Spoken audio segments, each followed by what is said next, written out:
Everybody make sure to open your PC part picker. Oh, yes, I should do that. I knew it.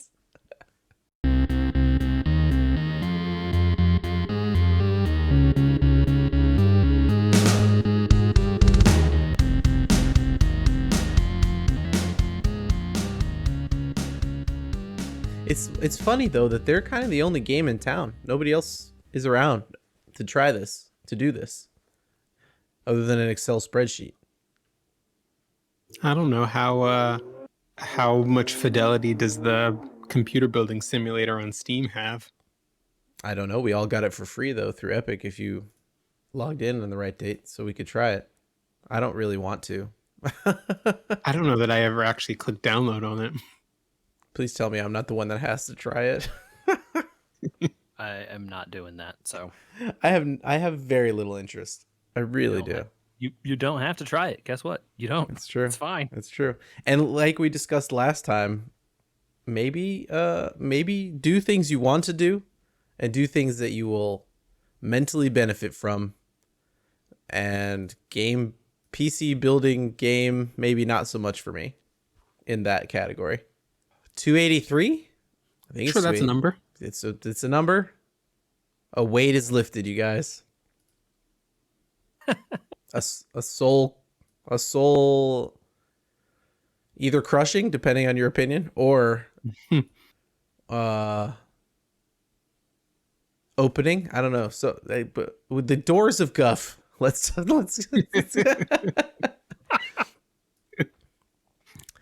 Oh man. 4.01 just for a second. Ava from last week.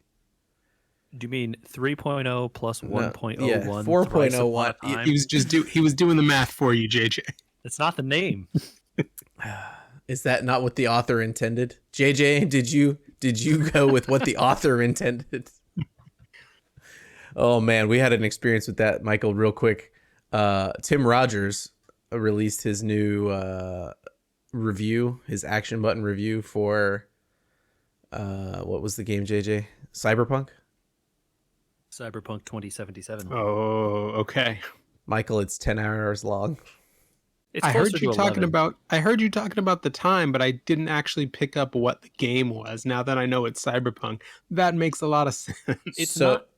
I think it is very important for everyone to realize while yes, he is talking about Cyberpunk 2077 for these 11 hours or 10.5 or whatever. Is it really about Cyberpunk 2077, Andrew?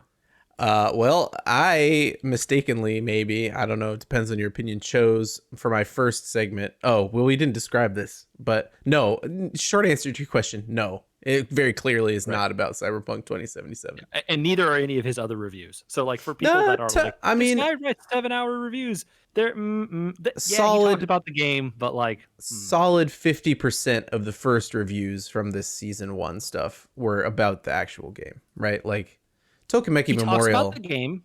Yeah, you talk about the game, but also you talk about a lot of stuff that is not the game. Yeah. Michael, his author intent, he makes very clear at the beginning, is that like Cyberpunk, you should only choose 2 of the 5 categories in the review chapters and watch them. Yeah, Interesting. He made like 6 different stories and then a 7th wrap up, and everyone should do the first part and the 7th part and then pick 2 of the middle ones.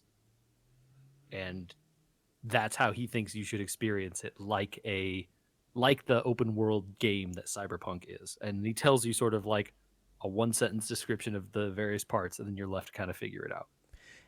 There's a very meta narrative happening, right? So the section that I watched was about basically a truncated quest line, right? Which one did you pick? I picked 5, which was sweeter the honey tunnel, wider the blast waste. Okay. Which was supposed to be about like all open world games. And he's like, this was an hour and a half, and then I realized that Cyberpunk is not an open world game. So it ended up being like a 40-minute truncated thing. But it's kind of like a meta narrative about, like each one of these things is a quest line, right? And some of the quest lines don't pan out in Cyberpunk. And it's very like, so I chose number 1 and number 6, and man, some tonal whiplash between those two, let's say. Yeah. So yeah, it's very interesting. I'm not done yet because I will eventually probably go back and watch all the Yeah, intervening pieces. But there's it's no gonna take chance I don't. forever. I will absolutely go back and just all watch it all. There's no way. And I think the wrap up is really good. I have started it, Okay, I but have I not. will say that like he lays out, especially in part 6 and the wrap up, a lot of hints about what his future stuff is going to be, and I'm very curious. Okay, cool. Well, that was unintended to discuss, but I'm glad we did it now. Maybe we do a little one after we've both watched all 11 hours or whatever it is. So in a month. In a month. Yeah, sure. What I mean, I got to fit Dune in there still too. So You don't have forever on that, by the way. It will go away soon. okay. I You only get a will month on HBO there. I Yeah. will watch it now then. Prior- The priorities have been very hard lately. There's a little puppy under my feet. I'm trying to finish games. There's a lot going on over here. Anyway, author intent. Yeah.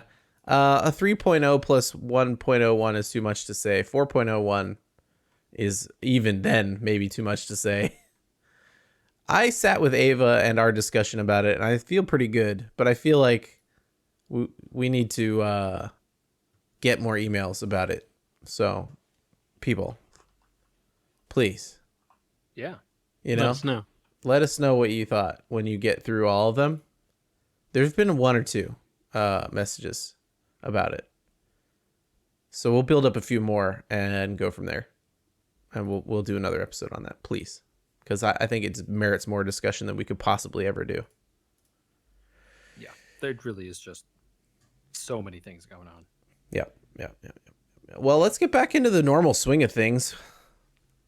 Normal. What is normal? Who knows? Here's a normal thing for you. Food crime. Oh no. We have a segment on this show that we do once in a while about food crimes. Things like deep fried stuff that is bad, inside out salads or whatever. I don't know. Crazy foods that should be foods. Right? I want to postulate to the group because it is now an Instagram trend. And you could take this whichever way you want, and you could call it a crime or not a crime. How do you guys feel about giant versions of foods? So, like, I watched a guy make a giant chicken quesadilla. So he took an entire sheet pan and, like, made a chicken quesadilla by folding up 15 or 20 tortillas and putting them all over the pan and filling it up and making a huge tray out of it. It just Or- seems like or, you know, the a giant chicken burrito. quesadilla with extra steps. Right. I mean, the food doesn't seem crazy, right? The giant burrito, right? Where you cut it with a knife bigger than your arm, and then each person only gets like a piece of it on their plate, so it's not really a burrito. Is that a food crime? Or is maybe the passing along of this thing a food crime? Like, I feel like it's wanton excess, but maybe not to the level of food crime. It could be a crime. I think you get crime adjacent depending on how much you do it for the clicks, uh-huh. right? Oh, If you're just okay. like, if I did this, it's like, check out the world's biggest burrito! 111 exclamation point! Like, you know, and then a bunch of other buzzwords to like get 700 hits on YouTube and TikTok or whatever. Then this is a crime. If you just had a really big burrito because you thought it was funny and served it to 3 people, you do you. I feel like it's not a crime if you're actually doing it for a party. So like those websites, maybe the Tasty and all those people that are like, here's how you make a giant quesadilla party tray thing. Maybe that's not a crime. If you're actually planning to feed 15 people with this chicken quesadilla dish or whatever, then okay, sure. Maybe it's not. But then at the same time, it's like, well, why not just make 15 quesadillas real quick? And it's probably faster. That's the thing that bothers me. Yeah. Yeah. Yeah, and so like I feel like the crime is actually spreading it on the. So it's like I've seen 4 or 5 people make the giant burrito, right? And it's all the same. No one's changed the recipe or said, "Here's how you do it better." It's just like, look, I made the giant burrito. Like, wait, no, don't encourage this. Okay, so we're crime adjacent on giant foods. Guy Fieri is crime adjacent. I mean, that's kind of his whole thing. He's a nice dude, though. Oh, wonderful man, I'm sure. And plenty of character witnesses out there will attest to his goodness as a human. And I'm not here to impinge that, but his food always has tried to be irreverent and strange combinations of things you might not combine yourself. Yeah. Yeah. Okay. All right. But like that said, they opened one of those Guy Fieri ghost kitchens near us, and we ordered it. I remember one time, that. and it was like not that bad. I don't know. So even though if it's crime adjacent, I'm not saying I'm against it. Is the ghost kitchen going to survive in the next 5 years? Do you think? It depends on if like restaurants truly recover or not. I guess that's my opinion. Like if people are all back to like full on dine indoors all the time, whatever, no prohibitions, and no one is weirded out by it anymore, then they probably eventually go away. But like, for right now, I imagine there's still spare capacity in a bunch of those kitchens. Although, on the other hand, do people want to do that job? I hadn't thought about it that way. Yeah, I mean, there's like ghost kitchens even for like Wendy's, right? Wendy's has ghost kitchens just for DoorDash. Yeah. So, I think the answer is always it depends, right? And we're at such a weird, like the restaurant industry and the like service job industry is in such a weird nexus of stuff right now where like people learned that like they could just not do this and maybe their life would be as good or better. And makes you think, right? Would you want to be the person that gets yelled at in the drive-thru, even if they're paying you $14 an hour or 15 or whatever? I might not, Yeah, good question. All questions borne out by watching Ava, I'm sure. I think that's true, right? Like Shinji has a lot of thoughts about the wages being paid to the common man. I'm just saying, mid-career crisis is definitely a do you get back in the robot question. Oh, unquestionably. Should we let people behind the curtain, you guys? Should we take off the mask and let people know what we really talk about in our group chats when we're not podcasting? Exclusive content. I'm sorry. I gotta hear it from both of you, Michael. Are we letting people back? Let's give them a sneak peek. Okay. I guess that means we should label this component class. The hot topic in our world is PC components are back. They're starting to be in stock, and people can buy them, including us. Sometimes. Some of us. We, the royal we, 2/3 of we, have been successful in purchasing some components, including some new graphics cards at MSRP, unlike what the internet would have you believe is reality, right? Did we buy them at MSRP? No, you did not. No, MSRP we did not. is still well below where you purchased. Really? Yeah. You think so? Yes. No. Oh no, it's stated. Okay. I know so. Well. Yeah. Oh well. If you look, Andrew, don't do this because you will feel bad. But if you look at the announcements for when those cards were released and the suggested prices, those prices have gone up actually though since the announcement. Yes. Yeah. Yes, but not up as much as we paid. So yeah. But however, I didn't pay a scalper. I paid a company to scalp me. Right, and somehow that's better. You're I not guess. wrong. It is better, but also Hmm. Unfortunately, I think that we're headed into the age of graphics cards just being obsolete, the ones that are in some of our computers here. And the Intel and NVIDIA CEOs have both indicated that this will not end anytime soon. So if you can find a way to get a card, if you need a card, you might need to do it.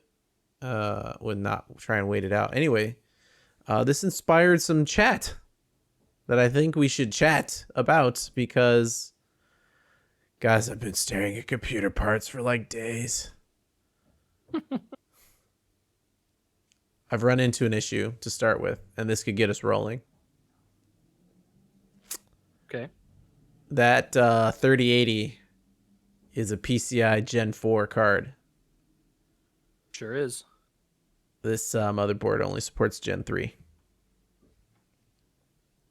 That's not enough gens. Yeah. I'm going to have to... You need plus 1.01, Andy. I need plus 1.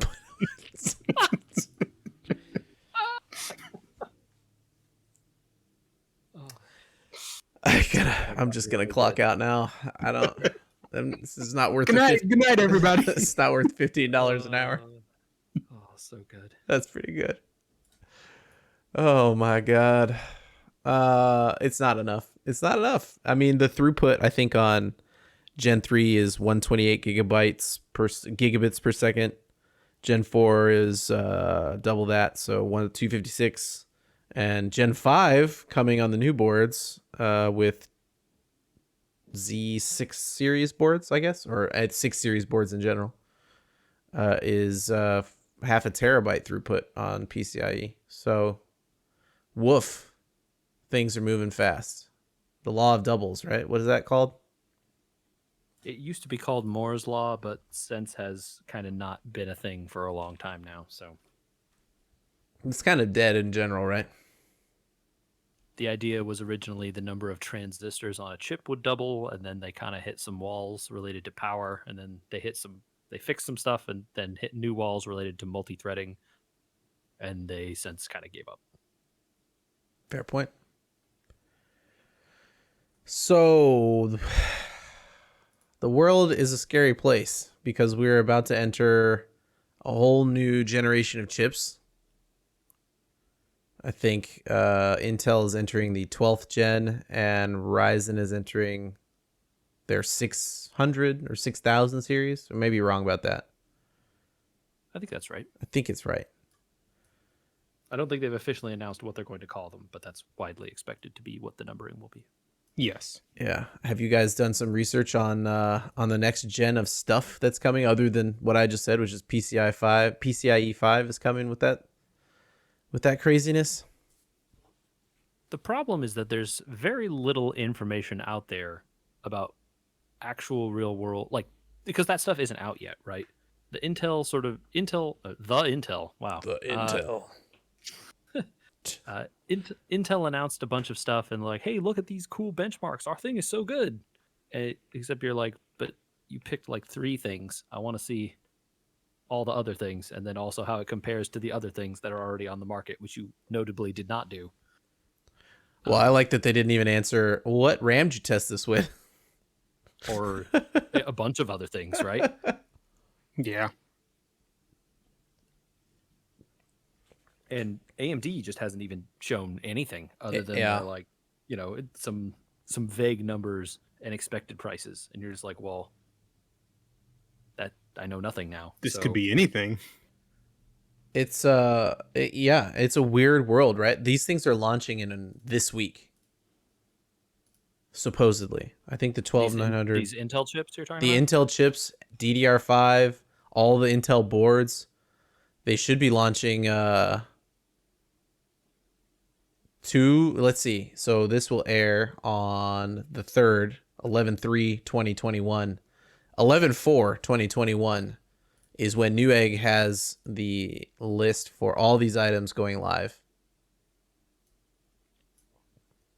Yeah, just like I can't be this early of an adopter, Like I'm not built that way, man. I don't need to be this bleeding edge. No, neither. Same for you, Michael. Yeah, not really, because for me, there's always that A, the period of working out bugs, and B, the period of proper support for the newest thing. Okay. I looked at it I think I've landed where you're at, maybe. But my first fear when seeing how quickly and right around the corner this stuff was, we built this computer that I'm on right now in 2020, right? And Yeah. at that point, I had said, "Oh, I'm gonna buy just the most recently passed gen worth of stuff," and it's already like teetering on the edge of obsolescence. The NVMEs are on a new generation with a new connector. The RAM is going to be moving up to DDR5. Like all this stuff is kind of crazy. If you buy last gen, it's moving really fast again all of a sudden. The new chips are supporting so much. And I just was afraid when I looked at it initially, like, well, if you buy PCI Gen 4, are the GTX 4 series cards going to be Gen 5? And all of a sudden you like need to switch again? I suppose that's possible. But I think the thing that we failed to account for before is that, okay, well, all this is well and good, but what is this stuff being used for? And what are you doing with it in terms of games, right? And the big thing that happened that maybe we didn't think about is a new generation of consoles came out, all of which use this technology. Oh, Right. So the Yeah. the Gen 4 the Gen 4 PCIe is in that Xbox Series X and the PlayStation 5. okay. NVMe SSDs are in both of those consoles. And I think both of them have GPUs that are or like around the level of something that you could get, on a like 20 series or a low end 30 series.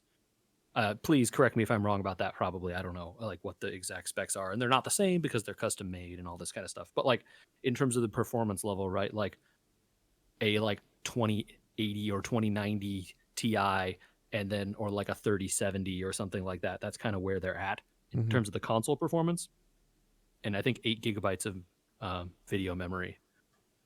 And so, that then becomes the baseline Right. that a lot of games target, right? And so then you see everything moving forward now to get 60 FPS, and that's the switch that I think we sort of didn't notice coming. Yeah, it came on, I think, right as the computers were getting built, right? The PS5 launched right then. Right. And then because of the rollout and all the other stuff that's happened, it's been impossible for people to actually get them. And so that transition has been slower than it would have been had we actually, had it rolled out normally. Yeah. I think it's important to maybe mention, I'm mentioning PCIe 3 and 4. For some applications, it's really important to be making sure you're like at the throughput marker. But I guess NVIDIA probably doesn't think it's only probably a few percent of loss. Maybe they probably didn't with the 30 series cards get that much beyond the PCIe Gen 3 spec, And it also depends on the application actually being able to make use of all that bandwidth, Sure. right? It's like the bandwidth is all well and good, but if you're not actually needing to transfer that much stuff, Do I need to transfer whatever, more right? than 128 or 125, no, 28 gigabytes of data across of Which rendered if you're trying to do data? 144 frames, maybe you do. Yeah, But if you're only trying to do 30 sure. or 60, Yeah, I maybe would you love to do 144 frames. That would be sick. Yeah, don't. So that's the kind of understanding you have to have, right? It's like, okay, well, I bet your PC will continue to be pretty fine if you restrict yourself to like 1080 or 1440p for many years to come, right? Yeah. But If you're you not don't, going to be if you getting don't need to turn it all the way up 144 to frames. 11. what was that, Michael? Right. I said, if you don't need to turn your settings all the way up to 11. Yeah, yeah. Well, so the new boards are pretty crazy. One of the new things coming with both manufacturer's chips that we discovered. I don't know if you looked as deeply into this. It sounds like maybe we all did. Finally, not just graphics cards will be using DDR5 after how many years? Jeez. Processors will be able to start using DDR5 too, and the new gen will use DDR5 RAM on the motherboard. Guys, explain to me how we could have CL40 cards or sticks and not worry about it.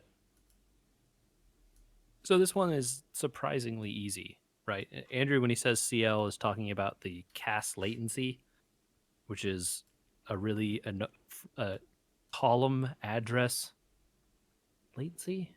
I think that's what it is. Anyway, I looked this up at some point and then I forgot. Immediately column address gone. strobe latency. Anyway, whatever. The definition doesn't matter. Cast latency or CL latency or CL is a measurement of the amount of time it takes for to change a certain piece of the RAM so that you could address something else to get a different piece of information out of it, right?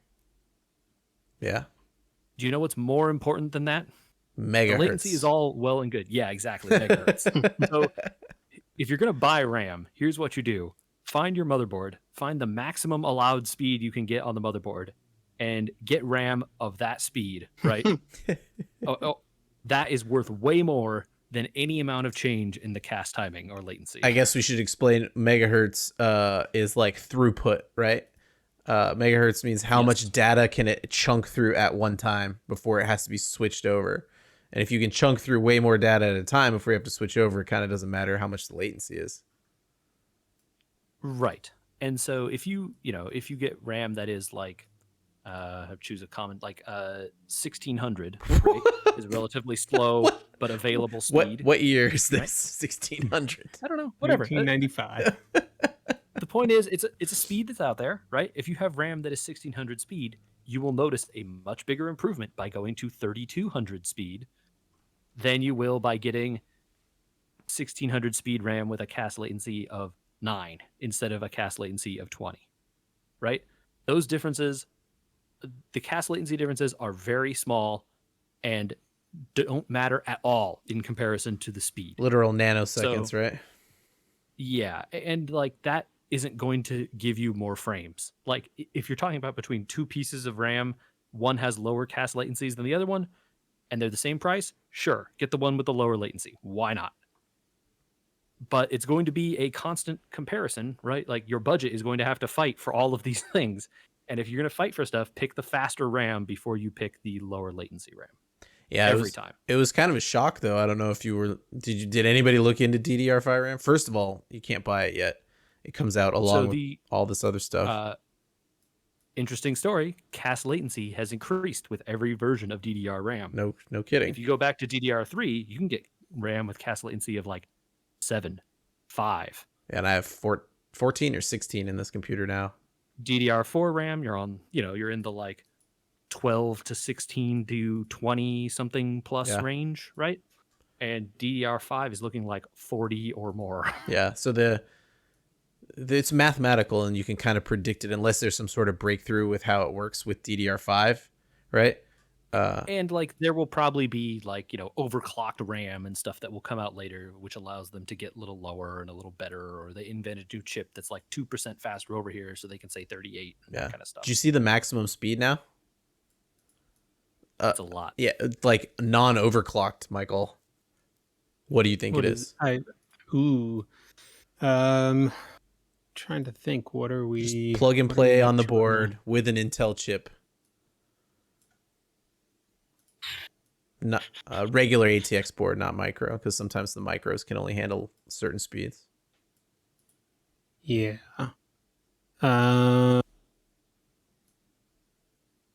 6400. Oh wow, he overshot it. Did I? I went a little too high then. Pretty sure it's 5400. Yeah. Okay. Yeah. Well, guess what?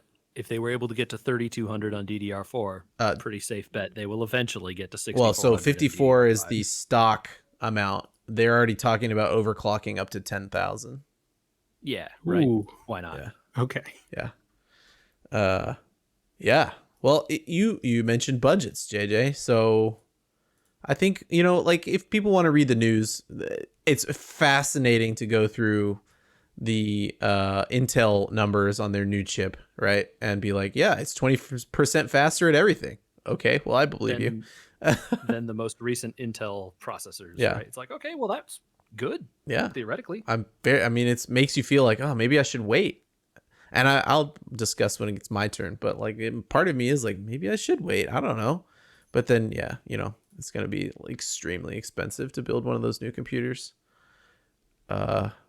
Extremely. And Michael's point of support maybe not being all the way there. But with that chip comes new motherboards, new RAM, new PCI components, new everything, and it's really kind of cool. For anybody interested in our component class series, just stick your head out there. Go to Asus's website and see what they're bringing out, because there's a lot of cool stuff on their list. But it gave me the itch, you guys, because I have PCI 3 on this board. I'm curious if I need to get out there and look for some PCIe 4. It's getting to be like maybe my processor's kind of old compared to what's available now. Did anybody else get the build itch, or am I the only one? So I had been planning on trying to build a new box this year for a while, before all the shortages of everything hit. Shortages of what? You haven't heard? Shortages of literally anything. If you have an empty container truck, Andy, I can tell you how to make some money. I don't even need a container truck. I'll just go walk onto a lot. Apparently, they don't have enough drivers. I can't get chlorine for my pool because it's sitting on the platform at the manufacturer. They can't get enough truck drivers. Mm-hmm. So, put that college degree to work. You know what I mean? If you want to be away from your family for 12 to 15 hours at a time, More. consider trucking. Yeah, maybe. We'll see how this puppy goes. Sorry, Michael. Go ahead. No, I was just saying that I hear what you're saying about having the itch to build a new box. Yeah. What are you looking at? Have you been picking? Have you been parting? Have you been, or are you just kind of like still maybe it doesn't matter because you don't have a card, or?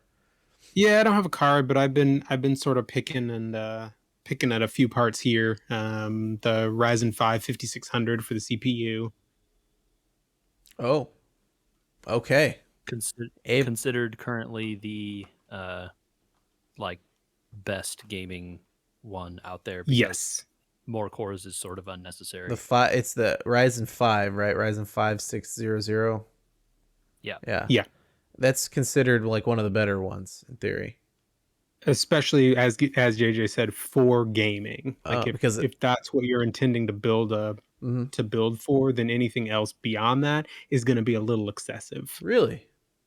Not even like an i9 or something? Again, that's not comparative, right? You're talking about now Intel versus AMD. Yeah, but AMD stops out. So if it goes across, right? Ryzen 5 is roughly equal to i5, i7, Ryzen 7.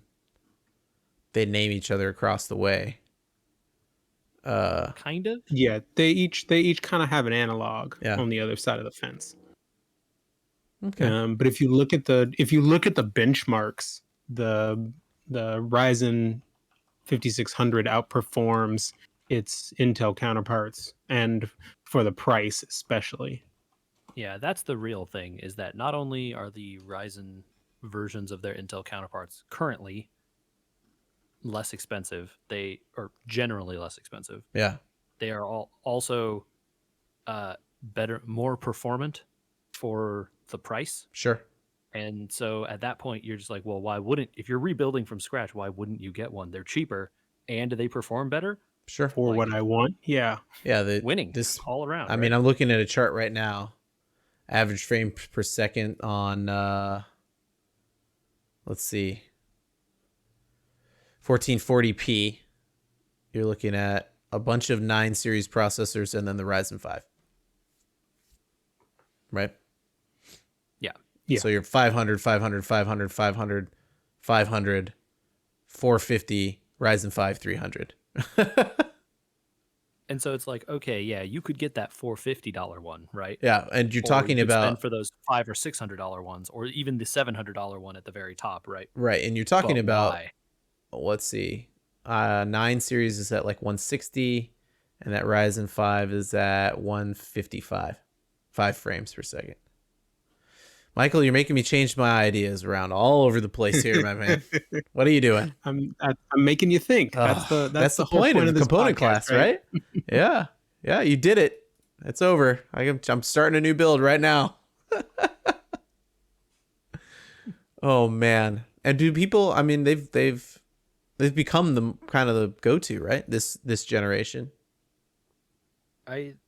They have beaten the pants off of Intel in terms of performance and in terms of price this most recent CPU generation. Like what you would before, yeah, the previous generation they were like it was kind of a toss up. Sure. And we already said at that point like kind of leaning AMD.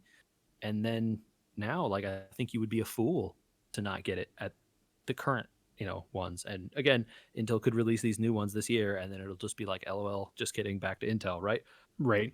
But like this is good, right? Isn't this like how it's supposed to work? They release one and then the other company comes out and says we can do better and here you go, and then they say well now we can do better and here you go, and like the consumer wins. What is the Isn't quote? this how capitalism is supposed to work? What is the quote? Competition breeds excellence.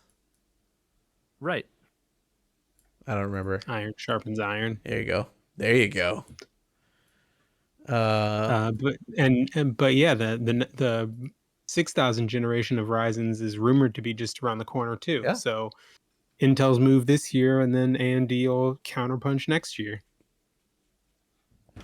And so the eternal question for the budget-minded PC builder is when do you hop on the train, right? Yeah. And I think I was thinking about this a little bit earlier, and I think you can kind of split people into two camps maybe of thought, which are, do you want to build a box that you could incrementally upgrade down the line, or do you want to build a box that you can just build it and forget about it until the next time you're going to build a whole new one? A max out versus an increment. Right, because that could determine which side of the wait versus buy now debate you come down on. Yeah. I think that's a very astute point, Michael. Yeah, I think it's one that I wanted to bring up because it's one of the things I thought about with this PC that's sitting in front of me here. And so I bought 2 sticks of RAM instead of 4 because I thought, I can always buy the other 2, right? I bought a lower end CPU saying, well, I'll buy this one, and if it doesn't work out, I'll move up to an i7 or an i9, right? The graphics card could easily be updated from a 1070 to a 30 on this board. And yeah, it would have PCI Gen 3 instead of PCI Gen 4. I'd probably lose 10% of the performance roughly.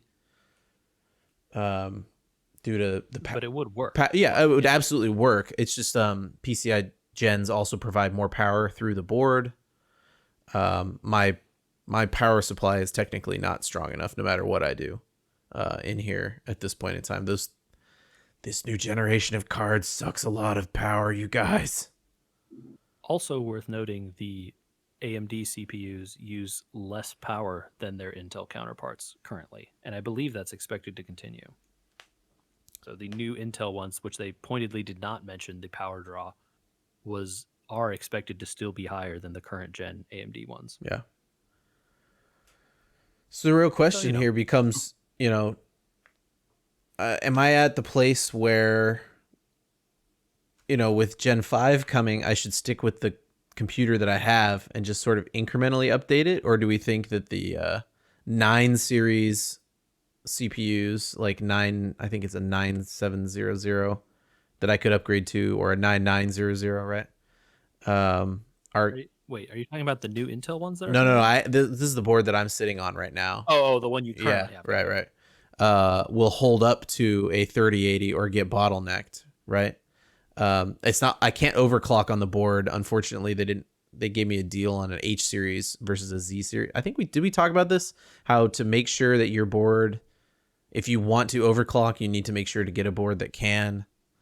Um, there's a lot going on there in terms of like what to think about, and I'm kind of a little bit lost. I was hoping to pick your guys' brains about where you were at mentally, and so Michael, where did you land on? I'm going to build something that I can upgrade, or I could build something that's maxed out. How are you feeling about that? Because that's kind of how I viewed it my last couple computers, and it panned out once, and now I'm wondering if it's going to pan out this time. So I think for me, the last time I built a box, I definitely built for the higher end of what was available, with the idea of it just being a complete build, and it would be what it was, and I would run with it for as long as I could. I think I still fall on that side of the debate, only because the being on the other side, the incremental upgrades to me would feel like kind of a slippery slope, right? Of like always trying to chase a little bit better, or a little bit better, or a little bit better, Mm-hmm. right? And at a certain point, the finances of that start to build up, Yeah. depending on how hard you go at it, Mm-hmm. as opposed to just making the one time investment. And sure, maybe it's a little bit more upfront, but in the long run, it's cheaper. Yeah.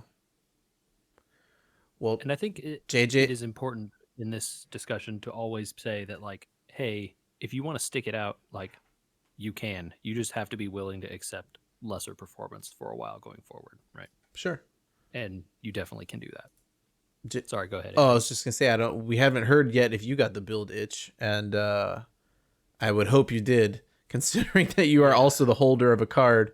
But Yeah. before we get to it, do you land on a side of this debate? I don't know if we really talked about it while we were doing that PC build video, forthcoming TM soon, a Blizzard time, whenever. Hmm? Um, I I think that I am starting to lean more towards the direction that Michael has espoused here, and I think over time, I think I had ambitions of doing the other way when I bought this PC currently, and then I didn't really follow through. I upgraded RAM once, and then that was kind of it. Um, this motherboard is pretty old. My CPU in it is older than that even, and I just didn't follow through with upgrading it more, right? And I think it's at the point where if I upgraded, if I I have to start over because the motherboard and CPU are like aged out, right? And so if I'm going to start over, I might as well start over at the end of a generation and just get high end stuff and then kind of leave it, since I didn't do a good job of upgrading before. It doesn't seem like I'm likely to get better at it going forward. Um, so I think that's sort of where I've fallen. And, obviously there are still parts that can always be upgraded, right? You can get faster RAM. It's very easy to add, 2 more sticks of that, versus, starting off with 4 or whatever. But I suspect, but I don't know, that eventually one of these new versions of AMD stuff will break compatibility with their older motherboards as well. Yeah, or do they keep Um, their sockets so longer? Intel leaves their sockets 2 generations and then they change it every single time. So AMD's current socket, the AM4, has been in use for a pretty long time. But the motherboard chipsets don't follow that same. Right. So, like, you may have a socket that could technically fit the chip, but the chipset on the motherboard that runs all the rest of the peripherals on it doesn't support your CPU. Oh, In interesting. some instances, they have done updates where you can like update the BIOS of the board to support these newer CPUs, Mm-hmm. but you're not guaranteed to get that every time, right? And you're sort of at the whim of the company deciding that, like, we want to do new motherboards now, right? Sure. So the current 5000 series is supported on most of the motherboards that support AMD 3000 series chips, but there's no guarantee that the 6000 series will be, and so we don't know. I think after a couple nights of sitting with parts lists and stuff like that, I've been sitting here staring at this computer and wondering, like, do I gut? Do I upgrade? Do I build new and leave this one behind? And I'm starting to lean with build new. I'm maybe a clean break is just better, you know? I think I will certainly end up carrying over some components just because they are still good, and like I'm not going to get rid of my hard drives or my M.2 drive, which both work, right? I mean, yeah, I'm probably going to blow away the Windows install and start over. That's just kind of, you don't. It's not going to go good if you plug your old Windows install into a new PC. Yeah. You know, I tried to go with this build. We talk about it. We talked about it a lot. The current build, as economical as I could. I built it for roughly, $2,000, and I built really a good amount of performance into it at that point in time. Obviously, it's outclassed now significantly since it's sitting on a 10 series card. But things like making decisions about putting my main drive as a 500 gigabyte drive in there, really have started to backfire as we've done more podcast and video work, and as games like Call of Duty are hundreds of gigabytes large. And that trend isn't reversing, No, despite what console makers would have you believe. there's no way it will go down. Getting bigger, right? Yeah. And while it could be solved by adding another drive, again, this board can't take another M.2 drive, so it'd have to run stuff off of SATA, and then you're talking about 6 gigabits a second, and maybe whether or not that'll be fast enough to run games in the future. Maybe. I think you're probably relatively safe having a main drive for most of your stuff that's M.2, and then a secondary drive or drives that are SATA. But yeah, like, will you be able to run games off those SATA drives in the future? No, because Not guaranteed. All the manufacturers for consoles are using M.2 drives now, right? So, yeah. Yep. But I mean, with the way that storage sizes keep going up, you can get you can take care of all your storage with a SATA. Sure. Yeah. Totally. Samsung's new QVO SSDs, which are SATA 6 gigabit, but for some reason, I don't know why. It's not like, I guess it's a different controller, and the QVO controller is much cheaper, but they're doing 4 terabyte, 2.5 inch drives now.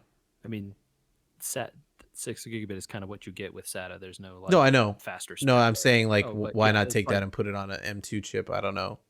Must be. It's more expensive. Yeah, right? And significantly. The form factor is different. Yeah. So, but there are 2 terabyte M2s out there. Yeah, and I'm thinking, but see, so like budget-minded me, and 1 terabyte ones aren't that bad. No, but the 1 terabyte ones are probably about what I paid at the time that we bought all the components for this current PC, right? Prices, at least for storage and RAM, have not shot through the roof like everything else has. I don't know, you guys. It might be time to give you a comparison, Andy.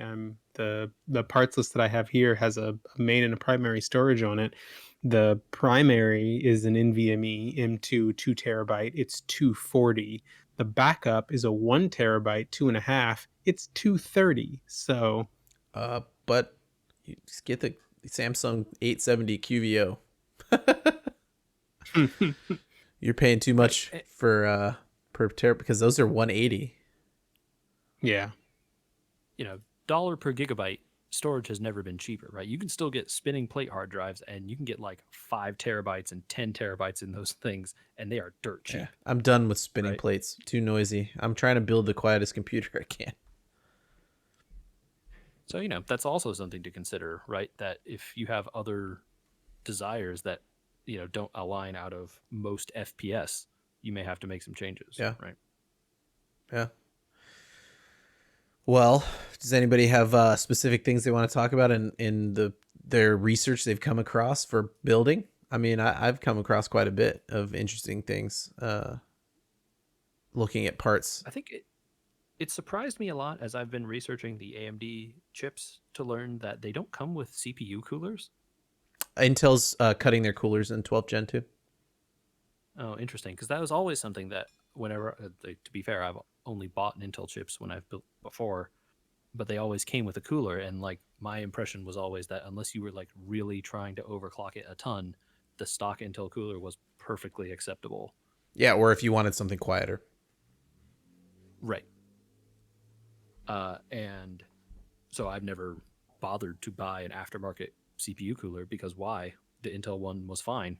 And since I'm looking at buying an AMD chip now, I need to figure out what's good. um, So that's been an interesting journey for me and a segment of the market that I've completely ignored. so have you been researching liquid coolers? Because a lot of the stuff I've run into recently when thinking about maybe possibly Hell building no. a new one is a liquid cooler. No, hell no. Why? I'm not getting into that stuff. That stuff's insane. No, Dude. it's not. Just the AIO, like is. self-contained liquid cooler. No, you're crazed. Why? Too many times have I heard horror stories about stuff leaking, stuff being hard to fit, stuff not doing like having weird problems with hoses. No, never. You can never get me to do liquid cooling. No way. Wow.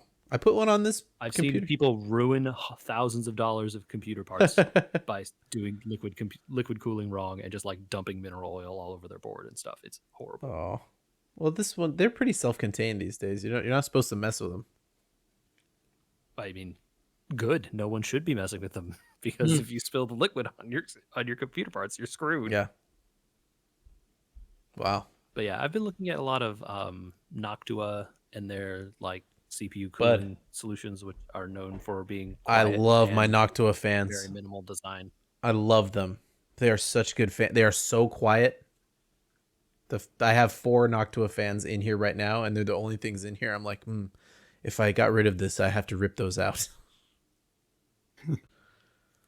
Yeah, so that's been on my list of stuff to research and look at if I can find a good price on one of those guys. Okay. I'm also learning about the world of RGB lighting, which is way more popular than I thought it was. It's still a thing. It's extremely Very much a thing. so. Yeah, like I'm very surprised at how much it is a thing, and I don't think I want it, but good on people who do, I guess. Go for it, guys. Please make parts that don't have it, though. I would rather my room be dark. I think you can Although I find. do play with the lights on most of the time. I think you can find plenty of people that make them that are not, not RGB. It's cheaper, and You can, but like no, not always though. Surprisingly, sometimes you can get RGB stuff for. oh cheaper. no, you can get it, but it's cheaper to make without, right? So there's usually somebody who You would makes it think, without. right? Yeah, there are always people that make it without it. It's just a question of like, well, I mean, this one is faster. But the RP is like, is the lighting a problem, or would I rather have the faster memory? Yeah. You know. Yeah, I hear you. Yeah. I don't share your aversion to liquid cooling. When it's not like one of those custom. I would never ever try to do a custom system. But like NZXT sells 1 million of those Kraken coolers a year, and there's no hullabaloo over people ruining their computers with them. I'm sure it has gotten so much better than the last time I ever saw anyone mess with it. I'm scarred for life, It's man. just I so don't wanna much go back. quieter. You know, then you have a pump, and that pump has to be quiet, and whatever fan cools that pump has to be quiet. So it's not like you're getting no fans. It's just one much smaller fan. Or 2. You could go with a 280 or 240. Or who knows, right? They have 360. all kinds of different ones. They Right? have huge. I mean, massive. Yeah. An interesting issue I've run into. I don't know, Michael, if you wanted to go next, but I could take over the floor here for a second. When we bought those cards, JJ, yours came with something and mine came with something. Which is maybe why you're looking at an AMD maybe next. Mine came with a Gigabyte Z590 Aorus Pro motherboard. Mm-hmm. That's an ATX motherboard, which won't fit in the case that I have. See, I have a full-size desktop case, so the Well, the ATX motherboard that I got will fit. It is also a board that will not fit the chip that I have. Now you're running into bigger problems. Yeah. So the question is, Problems. does this board go on raffle or help out someone else in the team that needs one? Or do I say, you know what? That's enough of an incentive to maybe move up to an 11th gen processor and leave this PC behind. Yeah. I have a similar set of situations, right, where I already knew my motherboard was going to need to be replaced, so getting a new one wasn't like unwelcome. But it wouldn't have been this one that I would have chosen, right? Sure. Yet here I am, right? So I don't know. It's not like a sunk cost fallacy, I hope, but Yeah. I'm probably going to build on this one since I have it already, and it is an AMD one. So Yeah. gonna go for it, I think. What are you thinking, Michael? Where are you at mentally here? We gotta hear what weird stuff you've run into. No, I've kind of been eyeing one of the Asus Strix motherboards. Dude, they're so nice. The Strix motherboards are so good. Strix stuff in general is hard to pass up, right? I mean, like, they've tested the heck out of it. And when I was looking at the 690 series of boards that they're coming out with, boy, oh boy, some of those look really good. They have a white one now. And I'm like, that's the next gen though. I don't think I want one of those. But Speaking of RGB lighting, those Asus Strix boards all support Asus's like color sync. Yeah, most of the gaming. They do. Like color sync stuff, it will coordinate all the colors on your RGB. So I got a Gigabyte motherboard with the Gigabyte 3080 that we ended up getting. So they both work together with Gigabyte's version of that. Yeah, and each manufacturer has its own version, and they don't play nice with each other, of course. Of course not. No. Why could there be one series of commands that could do all of it for everybody when there could be 7? Why have standards? Why not just have everything be What standards? What is this? Europe? I like that the smaller part manufacturers. So like I got some new RAM, which was T-Force, I think it was. Which will work with my highly regarded that T-Force stuff. What's that? It's well regarded, that T-Force stuff. I've been looking. Yeah, that's why I got it. It also came in white. That was a byproduct. I was like, whatever if it doesn't come in white. Oh, it does come in white. On the front of this box, 1, MSI Mystic Lighting Sync. 2, RGB Fusion 2.0 Gigabyte. 3, Asus Aura Sync. 4, ASRock Polychrome Sync. 5, RGB. Yeah, it turns out that all the RAM manufacturers have gone, we support all of them, and guys. So have the CPU cooler manufacturers, and so have the off-brand video card makers like Zotac and all those people, and even some of the case manufacturers have gotten on board with like, we'll just put in support for all of it, I guess. The case manufacturers just slap a strip of LED lights on there, and there you just go. plug it in, right? We support we it, guys. Support as long as all of them. As long as your motherboard supports it. That's a good point. If you have a plug for this, it's supported. Yep. Yeah. The motherboard that I bought is a like quote unquote workstation motherboard. So not only does it not support any of that stuff, it is jet black in every respect. Yeah. There is no color whatsoever. Interesting. So that might be worth a discussion. I mean, like, if you ever, so one of the ways Michael was talking about earlier, well, do you want to upgrade it or whatever? One of the problems I'm running into is that, let's say I stick with what I have now, right? I don't have a way to overclock what I have now. So I can't go in there and be like, okay, well, it'll be fine another couple of years because I can, I'm near the end of the life, so it doesn't matter if I push it a little harder. Let's overclock this thing because my board won't overclock. Mm-hmm. I mean, that might be worth considering a different board if you're thinking about going higher end and sticking with it longer. So this one does support some level of overclocking, but it doesn't support like as many different varied capabilities as some of the more gaming focused ones do. But then it also supports a bunch of weird stuff via the software that comes with it that like no one would ever use in a home capacity, but might be useful like if you had this on a server rack or something. Like it supports you connecting to the motherboard directly to the BIOS through the chipset and the Ethernet ports. So you can like remote into your BIOS and stuff. Very strange like set of capabilities that this thing supports. For a home computer, yeah.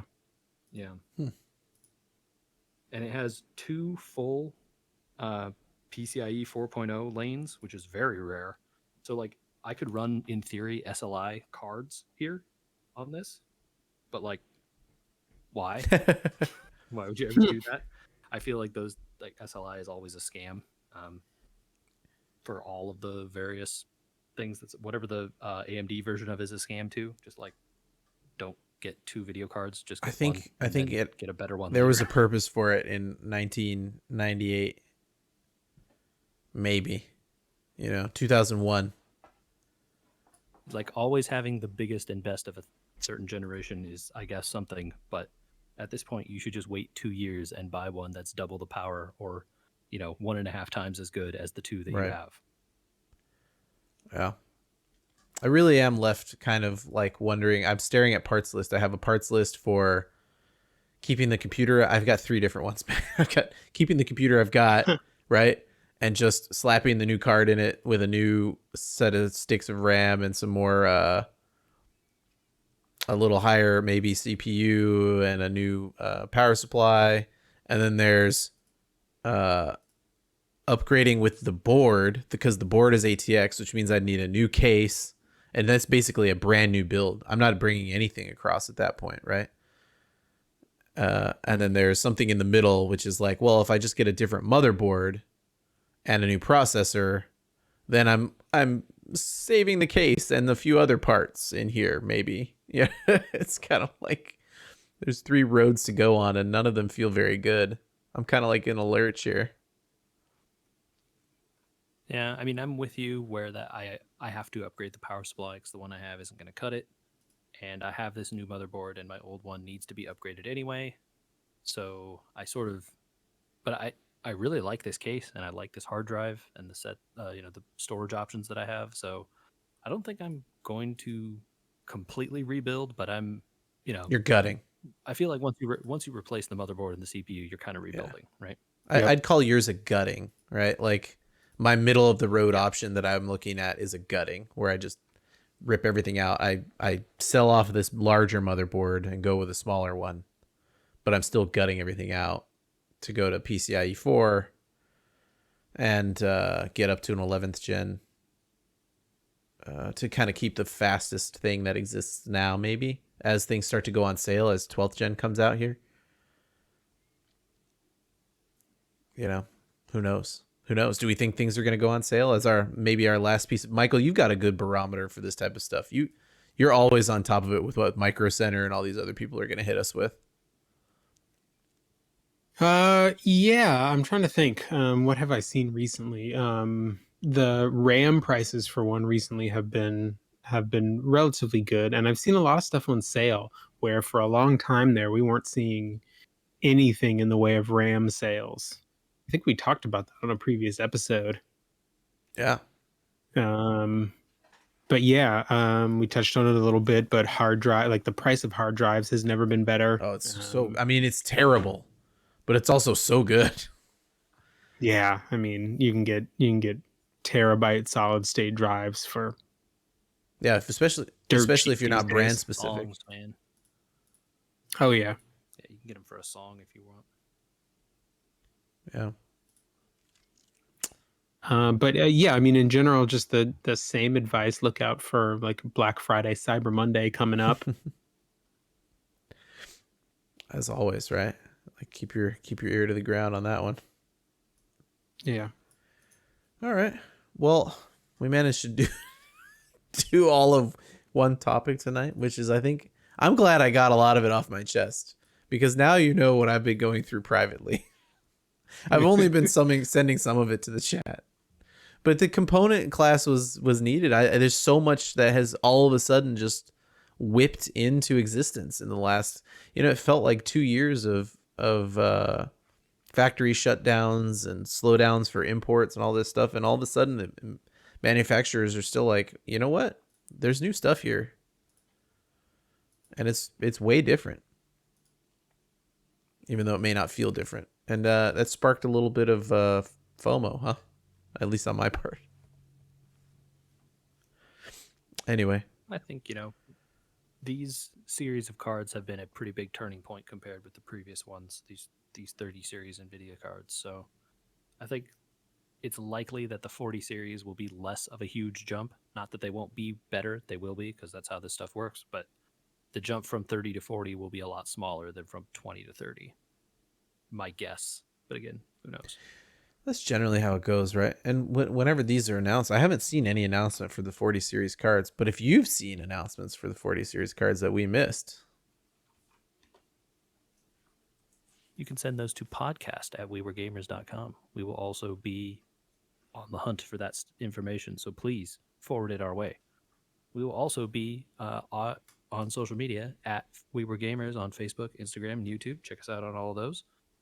And, smash that little subscribe button and hit that bell on YouTube to get these sweet videos straight to your feed, man. Stuff's very important. And follow us on your favorite podcasting platform of choice. We're on, all of them, man. I don't know. Do people still leave reviews on those? Do that too. Yeah, Why sure. not? Yeah. Put a thumbs up on a video on YouTube or whatever. People are Every little bit out helps. there. I am amazed at where they think prices might be for the 40 series cards now that people have been willing to pay, exorbitant amounts for 30 series cards. NVIDIA might just come out with standard $1,000 prices.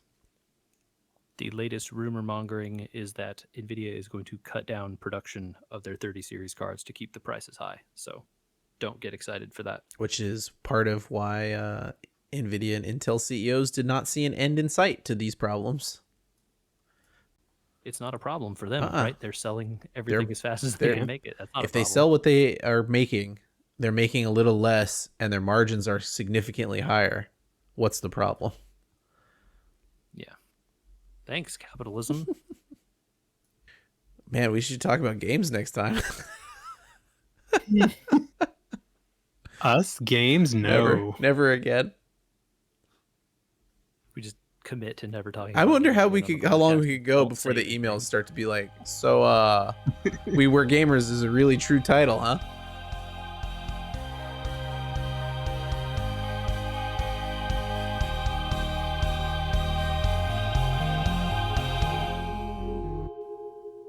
I really am. I'm stuck with 3 ideas. Yeah. Of like, do I just stick it out, longer, wait for the current gen, not current gen, next gen, the 6th gen, start buying those pieces, but live on this with a 3080 in it? Maybe that's the answer.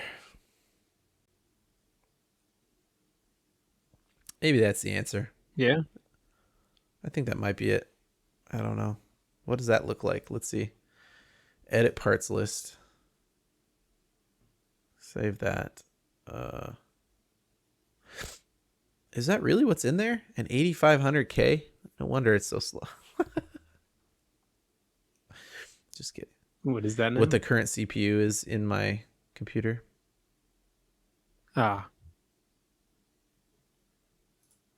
I mean, I've still got an i7 4790K.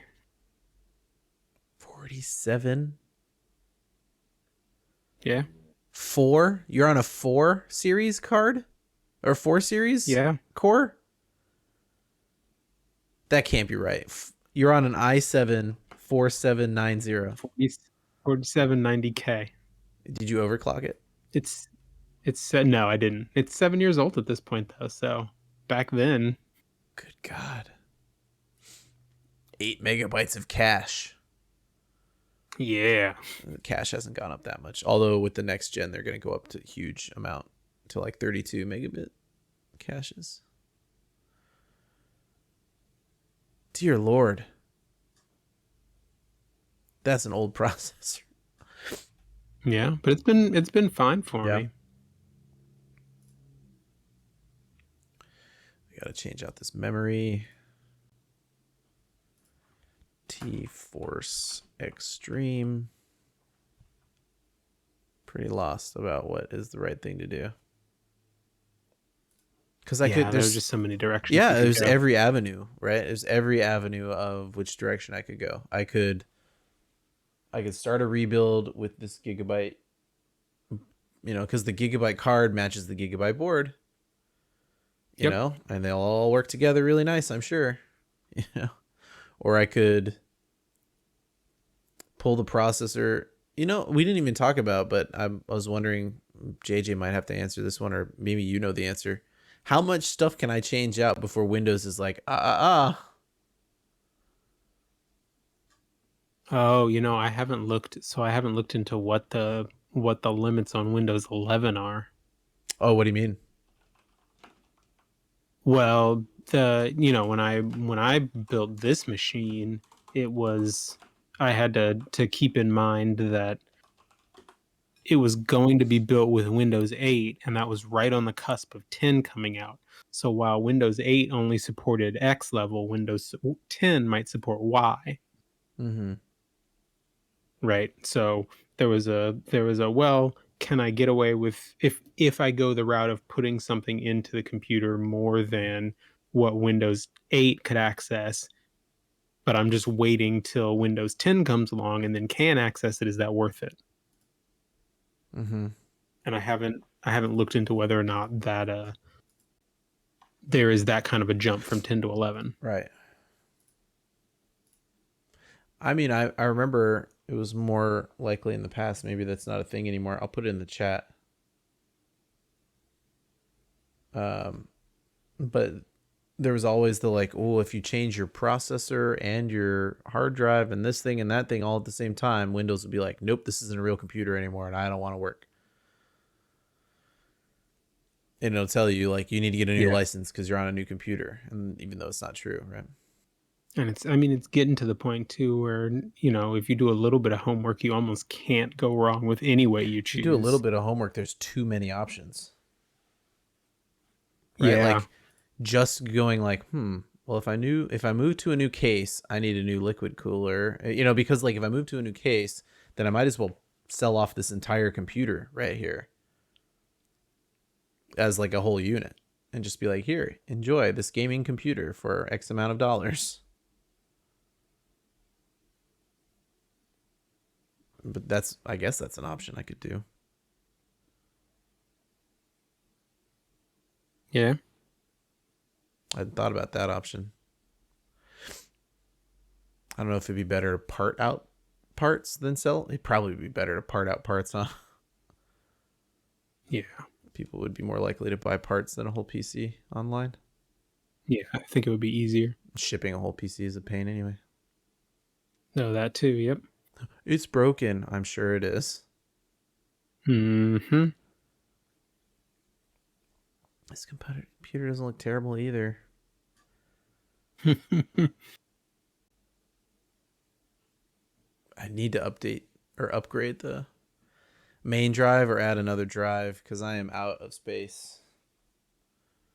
Yep. Yeah, I'm definitely looking at a space bump I on gotta do mine. something because I need to like install games on a different drive or something, but I don't want to install them on not an M2, and I don't think I have another M2 port on this current. You have just one.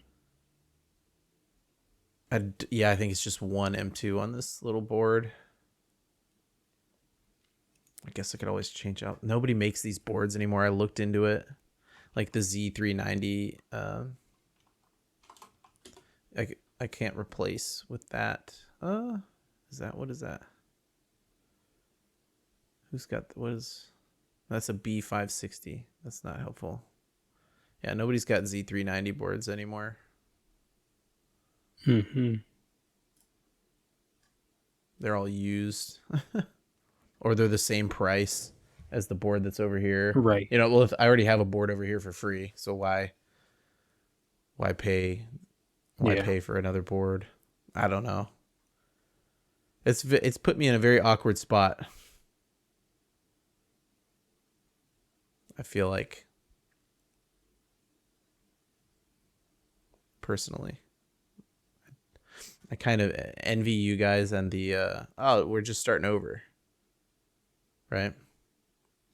Yeah. You know, and it's not really a choice, right? Like our boxes are old enough that stuff just won't work with the modern hardware anymore. So Yeah, it's just you have to start yeah, over. and that's kind of now why I'm landing on the like, well, why don't I just max out a new computer, right? Like put a, you know, whatever you were saying, like the 5600 series AMD in it on a overclockable board with the full memory and full, you know, this and that and the other thing, and just max it out and then live on it as long as I can. Yep. I found an Asus Tough Series 30. Oh, there's an MSI one also. And an Aorus one. Okay. Oh no, that's an 8. These are all ATX boards. That's why. No. They're not Yep. micro ATX. Yep. Why do I keep putting in MATX and they never. Dang it. See, that's the case issue again. I think I love this smaller case that I'm in, but it is definitely a problem for the future.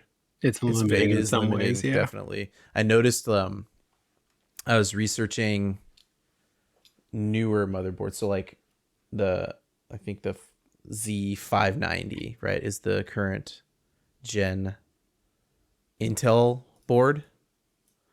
So Okay. a Z590M, which would be a micro ATX board, because of the space on it, I guess the gigabit per second for the LAN access is lower. Like you get 1 gigabit internet on a micro ATX board, but you get 2.5 gigabit internet on a regular ATX board. I was like, what? And obviously there's more power stations on a larger board too for better overclocking. Right. It's I didn't realize how limited. I love the form factor. I mean, remember a while ago I was on a micro ATX case. Oh yeah. The Little shelf unit. guy, yeah, that I had, and that worked pretty well for a while. Back when there wasn't so much difference in performance per capita. You could do it on 300 watts. You could do everything on 300 watts. Remember that? Yeah. Man. Yeah. Back when we could do everything on 300 watts. The good old days.